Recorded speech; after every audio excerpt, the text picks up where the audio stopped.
జగన్మోహన్ రెడ్డి గారు ఏ నిర్ణయం తీసుకున్నా ఒక సెన్సేషన్ అవుతుంది. ఎందుకంటే పేదలు పత్తందారులు అనే కాన్సెప్ట్ ఎప్పుడైతే తీసుకున్నారో పూర్తిగా పెత్తందారులను పక్కన పెట్టి పేదలకు టికెట్లు ఇవ్వడం, బీసీలకు పెద్దపీట వేయడం, వీటితో పాటు ఆయన ఇచ్చిన కొన్ని సీట్లు చూసుకుంటే టిప్పర్ లారీ డ్రైవర్లకి అలాగే ఉపాధి కూలీలకి వీళ్ళకి కూడా టికెట్స్ వచ్చినాయి. ఇప్పుడు ఇదే అంటే జగన్మోహన్ రెడ్డి గారు వైసీపీ వాళ్ళు ఎలాగా ప్రచారం చేసుకుంటారు, మా జగన్ అంటే ఇది, మా జగన్ అంటే అది.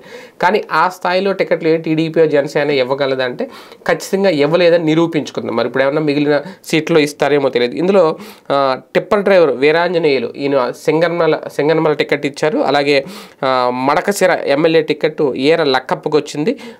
పార్టీలో ఎప్పటి నుంచో ఉపాధి కూలీగా పనిచేస్తున్నారు. అలాగే ఈ లక్కప్ప ఎవరైతే ఉన్నారో ఒక పక్కా గృహంలో ఉంటున్నారు. అంటే వీళ్ళకి పెద్ద పెద్ద బిల్డింగ్లు బంగ్లాలు కూడా లేవు. అలాగే మైలవరం ఎమ్మెల్యే అభ్యర్థిగా ఒక సామాన్య రైతు సర్నాల తిరుపతిరావు ఆయనకి టికెట్ ఇచ్చారు. అంటే ఇప్పుడు ఇలాగ కొన్ని లిస్టు చూసుకుంటే మొత్తం సామాజిక న్యాయం అనేది ఒకటి, బీసీలకి పెద్దపీట వేశారు, ఇవన్నీ ఒకటి.